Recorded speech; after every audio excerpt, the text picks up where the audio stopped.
Hello, I'm Steve Lusk with the Red Bank Church of Christ in Chattanooga, Tennessee, and I'm here to share with you today the last week, beginning of the week of our His Life devotional series.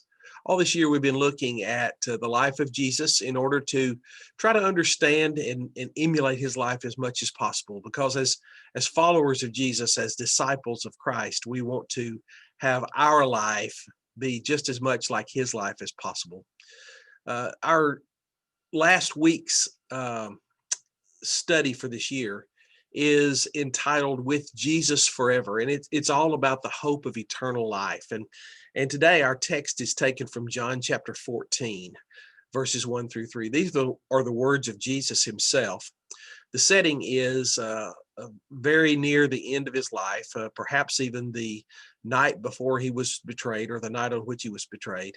And he's reassuring his disciples that yes, he's going to go through some stuff and he's going to be leaving them, but he's going to be back. He's not going to leave forever, and he's going to always be with them.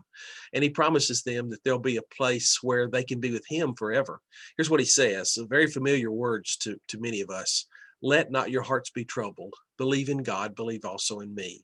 In my Father's house are many rooms. If it were not so, would I have told you that I go to prepare a place for you? And if I go and prepare a place for you, I will come again and will take you to myself, that where I am, you may be also." These must have been words that were probably confusing to his disciples in that setting, because they didn't understand where he was going and how he was going to come back and when he was going to come back and all that. And maybe they had an idea of some physical, literal place, but from our perspective, some 2,000 years later, this hope of eternal life and hope of heaven, this realm in which there'll be plenty of room, in this realm that'll be prepared for us as prepared people, it's so comforting, it's so encouraging. And we need encouragement in order to live the Christian life, don't we? It's sometimes discouraging to try to be a Christian. Things don't always go as we'd like for them to. People don't always accept us for who we are and what we're trying to do, what we believe in, what we practice in our lives. Some even make fun of that or ridicule that, or even worse. And so we do need encouragement from time to time, and it is encouraging to know that there is a place prepared for us, that we can be with Jesus forever.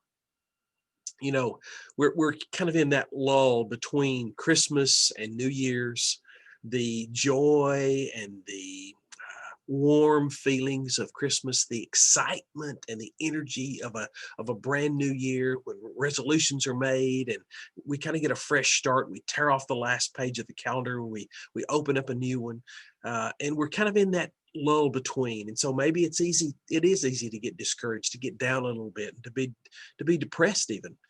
But these words ought to be words not only of comfort and assurance, but also of hope and encouragement. Uh, this hope of eternal life that we have, this idea of being with Jesus forever.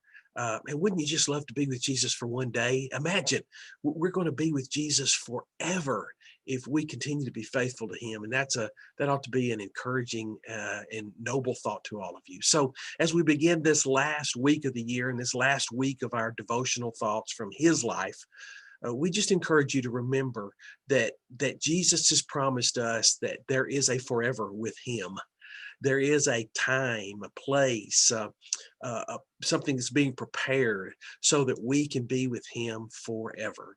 Now, in the meantime, let's continue to live for him. Let's continue to share our faith in him with other people.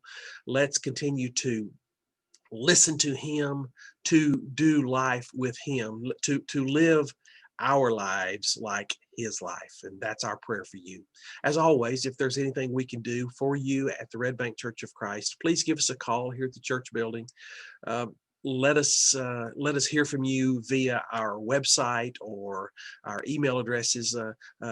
Tell us how we can help you. We want to pray for you. We want to do things tangible that we can to help you in any way possible. We hope and pray that you have a good last week of 2020, and we hope that you're looking forward to a wonderful 2021.